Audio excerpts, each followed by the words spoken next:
Hello, my name is Marge Battle, and I want to tell you a little bit about the African American Leadership Summit. On October 31st, 1992, a group of African American citizens of New York came together and formed what is now became known as the African American Leadership Summit. They held their first conference at the Allen AME Church in Queens, and hundreds of New Yorkers flocked to that event, which the New York Amsterdam News called highly successful. On April 17, 1993, the African American Leadership Summit held its second conference at Medgar College of the City University of New York.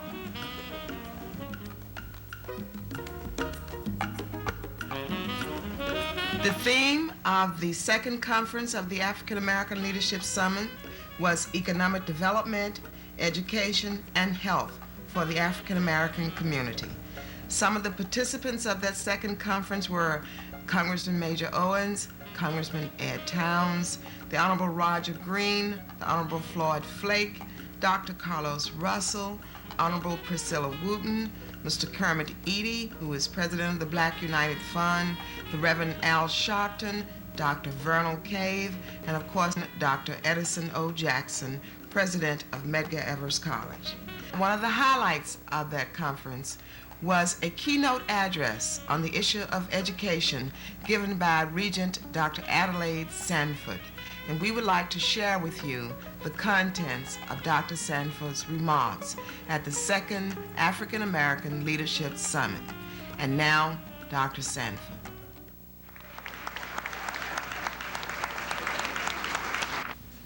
Hotep, as I look out into this audience this morning, I'm looking for our Fannie Lou Hamers, for our Septima Clarks, for our Rosa Parks, for our Marcus Garveys. I'm looking for our Malcolms. I'm looking for the unborn and the potential geniuses and leaders. You will see them when you look into your mirror, for there is no they to do it. It is only we. We are the them and the they. Culturally, we have been sitting too long this morning, so I beg your forbearance, because we are in a strange land and we've wandered so long in this wilderness that we have begun to imitate and to uphold the behaviors of the oppressor.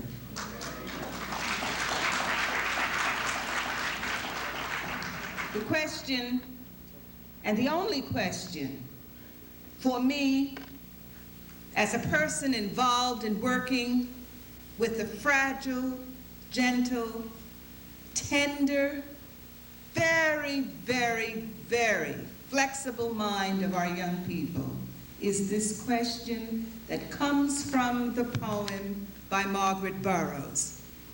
And it is the question that every young person in this auditorium is asking. And that question is, what shall I tell my children who are black? What shall I tell them, born into a world where everything lovely, pure, perfect, fine, classic is white? Lovely white ruffles, Sunday dresses, long sleek white Cadillacs, fluffy white clouds, and angels' wings are white. But what shall I tell my children, fruit of my womb, born into a world where black is evil, witch's brew is black, a black hen lays no eggs, and a black cow gives no milk. When the stock market breaks, it's Black Monday. What shall I tell my children without a language that gives them verbalization privately? without the images and the icons to identify them with what is powerful and strong, without an understanding of the movements of resistance, without an understanding of the strategy that our ancestors were able to put in place to bring them to a measure of sanity when all around them there was an attempt to breed insanity and self-destruction. What shall I tell my children who are black? And when I see them on the subways and on the buses and on the street corners and in the hellholes that we call school, that is the question. Because what we have told them is not true. What we have permitted them to be exposed to is distorted. We're talking today about education and economic development. There are two systems of education, formal and informal. The formal organization that we call the school is an industry. It is not separate from economics. It is a $7 billion industry in New York State alone. In New York City, $7 billion, not counting 40 times that much for the state. So while we talk about developing an educational program that will bring our children and our people to liberation and freedom, please understand that that is not the agenda of the industry.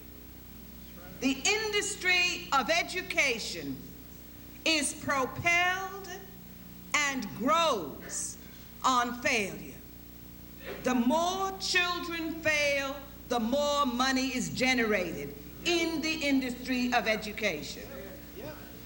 The more children fail, the more children go into the mental hygiene, the criminal justice system, and the welfare system. 3 other industries. And these industries, each one is controlled by the same oppressor who brought us to these shores to develop the economics of the United States of America. We were not brought here for freedom or beauty. We were brought here for economic development. The myth that our children have been told is that all of the people who came to America came under the same conditions, but that some got up early, stayed up late, worked harder, sacrificed, pulled themselves up by their bootstraps, and therefore have gained an economic advantage. That is not true. That is a myth, like Snow White, Little Tom Thumb, Hansel and Gretel, Little Bo Peep. And it should be relegated to the category of fantasy and myths and legends that have propelled the psychological damage of our people. For you see, this land was taken away from the indigenous Americans.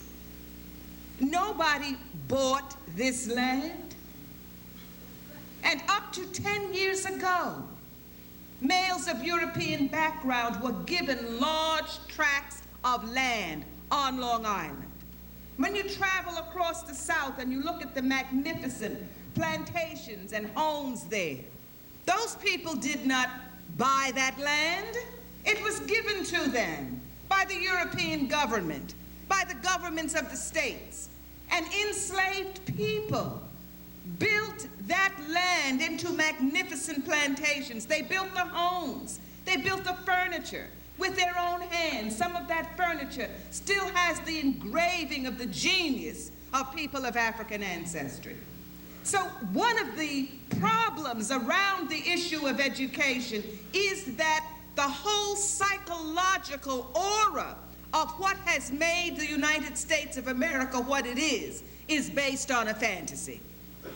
We must begin to help our children to understand no one got up earlier or stayed up later than our people did.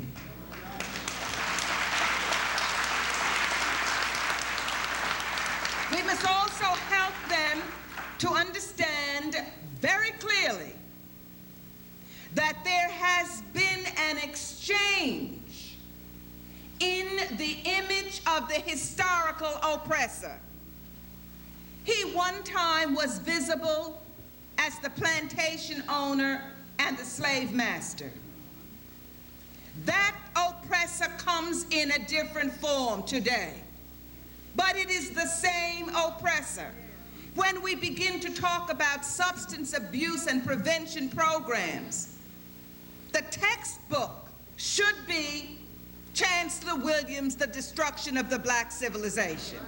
For in that book, it tells our young people that drugs were brought into the community of people of color to form the disintegration of the social revolution. It was put there to keep us from sitting down at lunch counters, to keep us from getting into colleges and universities, to prevent us from having the kind of acuity of mind and body to develop a strategic plan for our freedom. And if we just told them that, it would help. What they have heard was, this is the black thing to do. This is the in thing. And we didn't tell them that that was a change in the message of the oppressor. When they begin to become involved in having children before they can be mothers and before they can be fathers, because Superfly, Shaft, No Place to Be Somebody, and all that entertainment that evolved to suppress the notion that not only is black beautiful, but it's smart and powerful and creative and energetic, not just beautiful. But the media came in place to give an image of what constituted blackness. And our children bought that image because there was a vacuum there. That is the informal educational system. But if we remind our young girls that teenage pregnancy for women of African ancestry is patterned after the lack of an understanding of the fact that in the institution of chattel slavery, teenage girls of African ancestry were forced to have children. They had to breed by the slave master to increase the slave population, and they were forced to breed with men of African ancestry without any look at the affection, the depth of the relationship, or the commitment. They were forced to do that to increase the slave population. And today, because they don't know that history, they choose to become mothers when they are not emotionally prepared to mother. The best possible prevention to teenage pregnancy is information and hope. The only thing we guarantee a teenage girl of African ancestry in the United States of America is welfare if you have a baby. We don't guarantee them a high school diploma that has any value. We don't guarantee them a decent job. We don't guarantee them an opportunity to develop a relationship with a male of African ancestry because we're busy putting them into the prison system and the mental hygiene system to have an industry for European people. There is an ineffable and irrevocable relationship between education and economics. You cannot separate them. If we would tell the young men who think that you raise your manhood ratio depending upon the number of children that you have by women for whom you have no affection, that's not black. That's an imitation of the slave master. For in this country, he is the only person who had children by women for whom they had no affection and they did not intend to be a father to those children.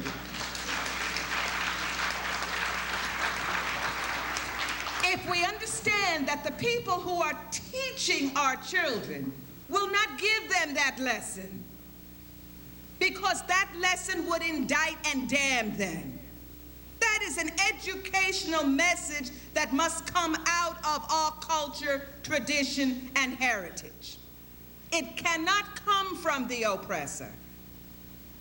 Because Dr. Martin Luther King, who has been marginalized and trivialized in his powerful, strong vocalization, talked about the need, before you get to the dream about the children joining hands, there are other pieces of that dream. And one of them says, I have a dream that someday the sons of former slave masters and the sons of former slaves will be able to sit down at the table of brotherhood. Now, I can identify the sons and daughters of former slaves. But he's telling me that I have the right to identify the sons of former slave masters. That's what he's telling me there. But you try that. You see what happens when our scholars and our researchers begin to follow the historical accepted pattern of identification of their oppressors. That's always been done. That's why you have reparations. That's why you have Marshall Plans. That's why you rebuild Vietnam and Japan. Because you have identified who destroyed them. And wherever the destruction originated from, that's where the rebuilding begins. But the nature of the informal educational system is that as soon as from among our people a voice rises to speak the truth about the nature of our condition, to say to our children, you did not have a level playing field. Your people didn't come with reparation money. Your people didn't come from a time in their history where they had scholars and historians who were available to maintain the records of their people. You see, today, if you look at Yugoslavia, or today, if you look at any of the countries that are struggling to assert themselves, you will understand that at the present time, when they are struggling for their freedom, they have bankers, they have scholars, they have doctors, they have lawyers. When freedom came for people of African ancestry, we didn't have a bank of scholars and bankers and lawyers and historians and teachers to help us to define who we were. We were just told, you free. With no money, no education, no land, no transportation, no political power. Nobody else faced that. Absolutely none. And when we now begin to swap the notion of racial and ethnic and cultural diversity for multiculturalism, what we're saying is there is an equality of problematic understanding for every culture, equally problematic. So we are very comfortable to say, oh yes, they're the Vietnamese children, and they're the children from Russia, and they're the children from Japan, and they're children from Yugoslavia, and they must all know their culture, as well as children of African ancestry. Not so. Because there's only one group that in these United States of America were chattel slaves. There's only one group who by law lost their language, history, art, music, God image, value system, worth, just one. And you cannot equate the same urgency about talking about the culture of people of African ancestry in America with a person who comes from Japan. They know where home is. They can go to the town or village that is home. They still have their language. They can speak in privacy of their language. They came in family groups and were able to perpetuate whatever residual customs enabled them to be a people. There has been no loss of language, religion, value system, sense of beauty, literature, power, strength. Hegel, Agassiz, Toynbee didn't identify those continents as never having contributed anything to civilization. Only people of African ancestry. So I cannot accept the notion of multiculturalism saying that every culture has the same need for identification and restitution.